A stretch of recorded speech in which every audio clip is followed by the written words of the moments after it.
I mean, it's pretty cool being in like a smaller plane because it was like usually like commercial planes and stuff. It's pretty smooth, but like when you're in like that like tiny plane, you can like feel the takeoff and the landing and everything. That was pretty cool, and then be able to having a better view of everything outside.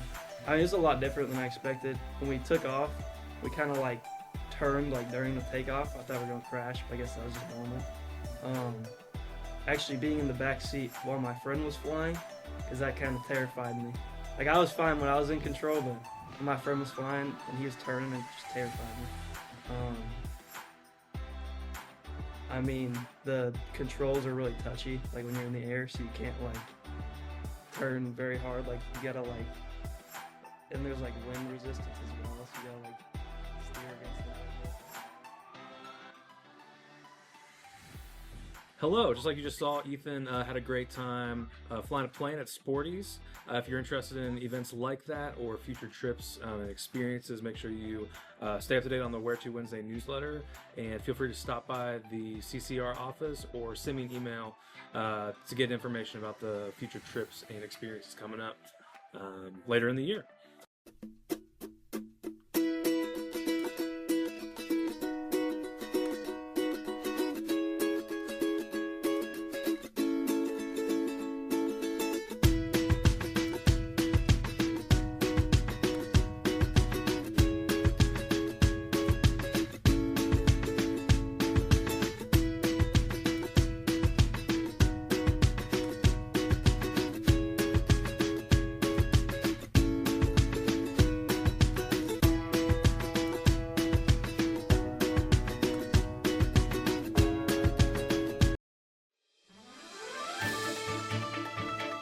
I'm Megan, And I'm Leah. and this is this week's GNN News. If you want to join powerlifting, make sure you contact Coach Elkin as meetings are on Tuesdays and Thursdays from 2:45 p.m. to 4:30 p.m., as well as Saturdays from 9 a.m. to 10:30 a.m.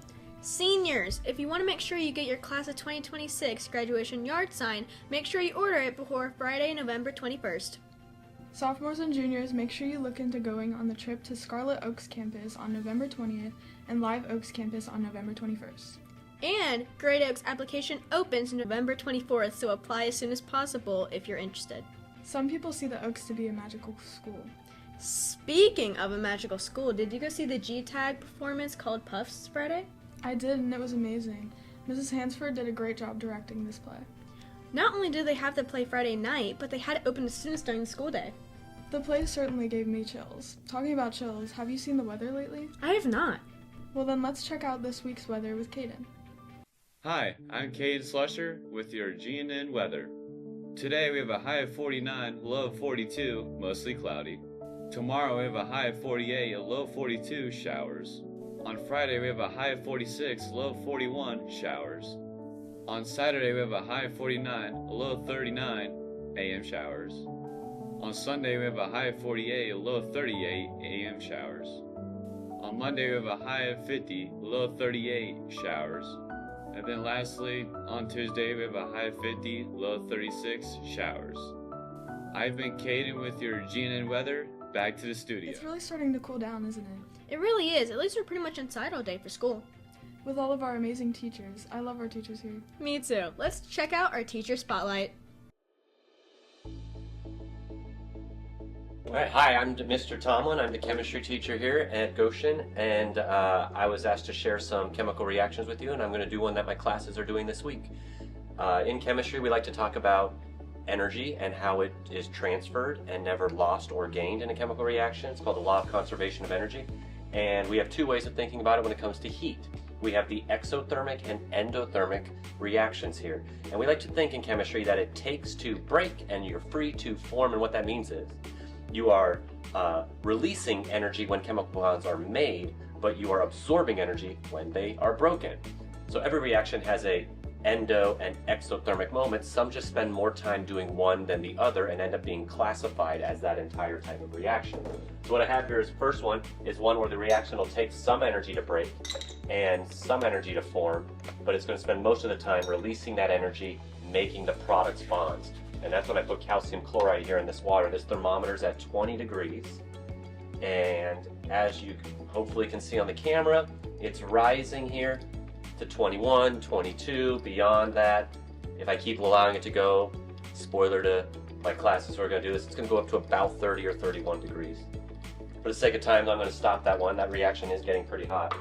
And do the other reaction here, which is starting at 20 degrees again, but this one's going to take more of the energy of its time absorbing energy to break the reactants bonds than it does using energy released to form the products.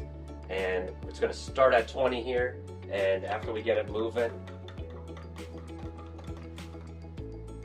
you can see it's already dropping there to 19, 18, 17, and that's what we're doing here in chemistry class this week, is we're doing some energy of reactions and calculating and classifying things based off of how it's releasing or absorbing energy.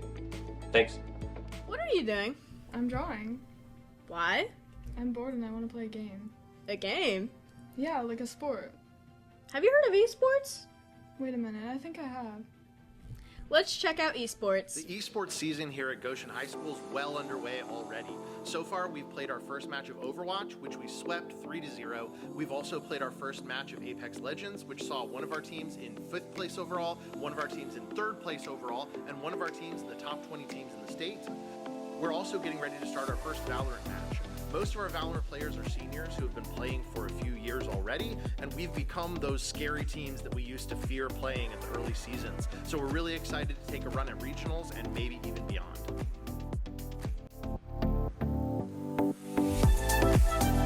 Something everyone could recognize to resemble Thanksgiving. Turkey! On the topic of turkeys, let's check out Claire's Curious Creatures. Thank you, Leah and Megan. Welcome to CCC, Claire's Curious Creatures, and I'm going to tell you guys about the turkey. A majestic, delicious, and somehow a national symbol and a lunch meat. But where did this gobbling wonder come from? Let's rewind about 2,000 years. Turkeys were first domesticated by the ancient peoples of Mexico, long before Europeans even knew what stuffing was. These early civilizations raised turkey for meat, feathers, and ceremonies. Basically, the turkey was the original influencer. Then, in the 1500s, Spanish explorers met the Aztecs, saw the turkeys, and said, "Hey, these would look great on a boat." So they brought them back to Europe. Everyone loved them so much that they spread across the continent faster than bad Wi-Fi. Now here's where it gets weird. Europeans thought the bird came from Turkey, the country, so they named it Turkey. Fun fact, turkeys can run up to 25 miles per hour. So if you ever try to chase one for Thanksgiving dinner, good luck, buddy. How did turkey become the main Thanksgiving course? The story begins in 1621 in Plymouth, Massachusetts. I found my uncle hidden in a cave eating turkey. No! I didn't ask him if it was good, but I like to find out. There's no exact list of what was served, but historical accounts mention deer, corn, fish, shellfish, and various kinds of wild birds.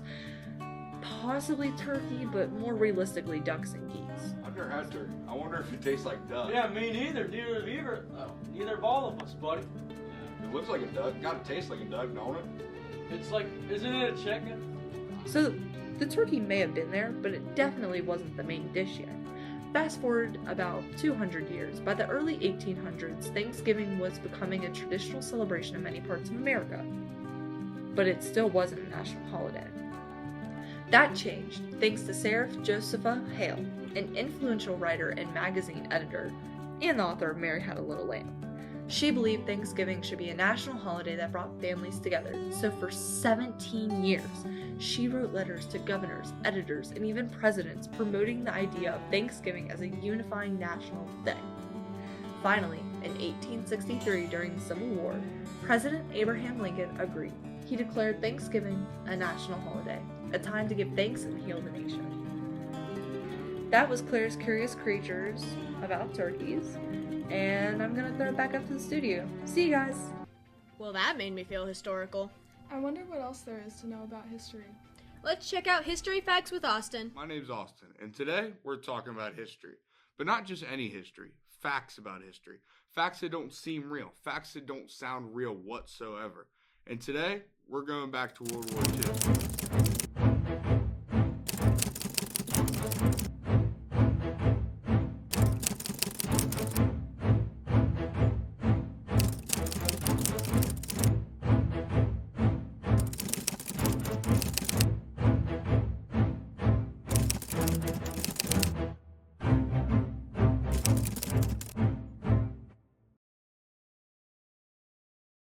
So, at this time in World War II, the British Army had came up with a radar system to detect German planes during night raids to bomb England.